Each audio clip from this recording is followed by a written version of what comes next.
Most high earners are already saving for retirement. But what many people may not realize is that the order in which savings decisions are being made can matter just as much as the amount that's being saved.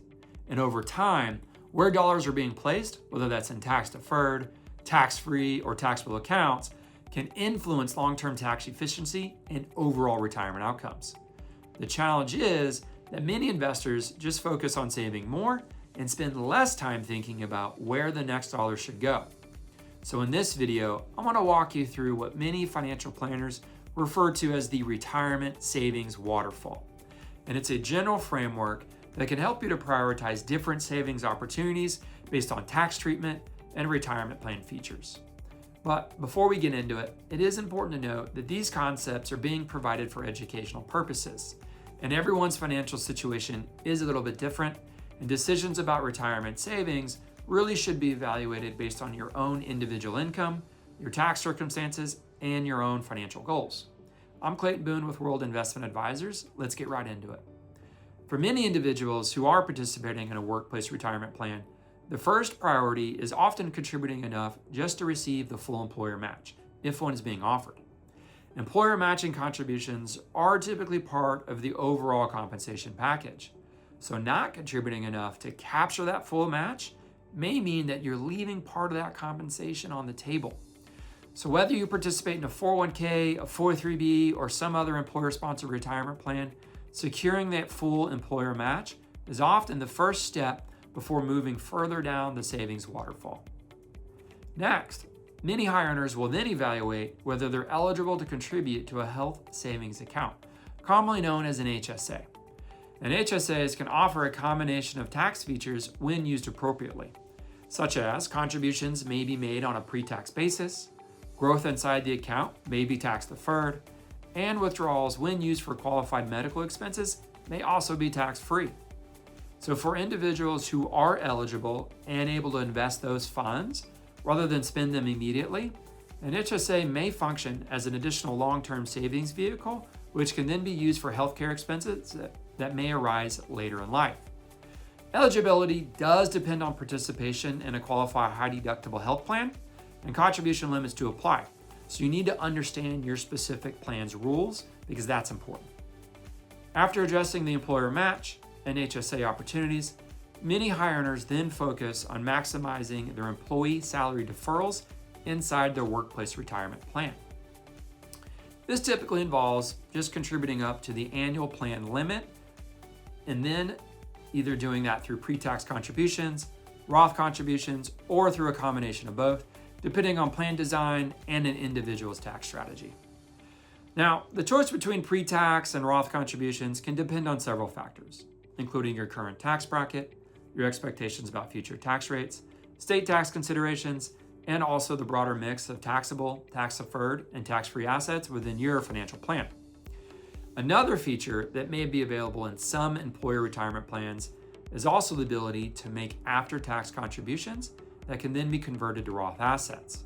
This approach is sometimes being referred to as the mega backdoor Roth strategy, and it's pretty popular. If a plan allows for after-tax contributions beyond the standard employee deferral limit, and then also permits in-plan Roth conversions or in-service rollovers, participants may be able to convert those contributions into Roth assets where future growth may potentially occur on a tax-advantaged basis. However, it's important to note, not all plans offer these features, and the availability of this strategy really depends on the specific plan provisions and administrative procedures.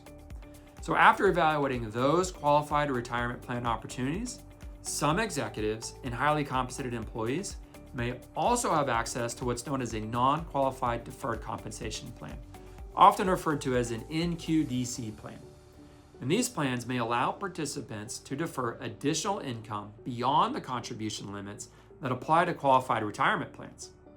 And deferring compensation may also provide flexibility in managing taxable income across different years, as well as coordinating when that income is actually received. However, non-qualified plans do differ from traditional retirement accounts in a couple important ways.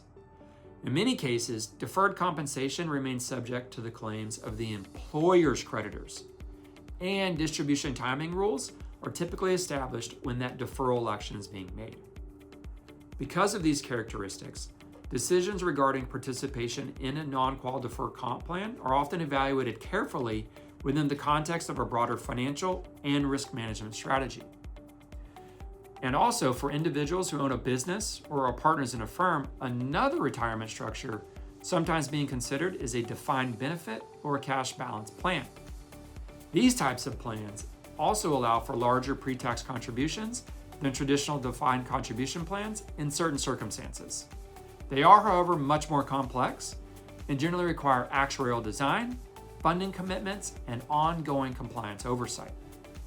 Because of that complexity, they're typically evaluated with the assistance of financial professionals as well as tax advisors. So after all of those opportunities have been considered, many high earners then evaluate whether a backdoor Roth IRA strategy may be appropriate. Direct Roth IRA contributions are subject to income limits. However, in certain circumstances, individuals may make a non-deductible contribution, traditional IRA, and then later convert those funds to a Roth IRA. One important consideration, however, is the pro rata rule, which may affect the taxation of conversions when other pre-tax IRA balances exist. Because of this rule, the tax impact of a conversion can vary depending on an individual's overall IRA holdings. So finally, once all available tax advantage savings opportunities have been evaluated, then additional dollars may flow into a taxable brokerage account.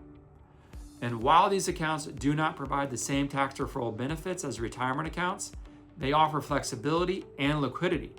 And with thoughtful investment management, strategies such as asset location, capital gains management, and tax loss harvesting may all help improve after-tax outcomes over time.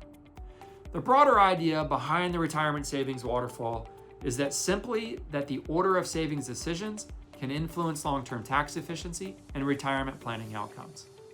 Capturing employer benefits, utilizing tax advantage accounts where appropriate, and also maintaining diversification across different tax treatments may all play a role in a well-structured financial plan.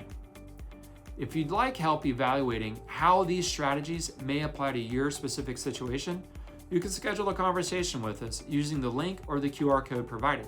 And if you found this video helpful, give us a like and subscribe to the channel. We post content like this pretty frequently, and we'd love to stay in touch. Till next time.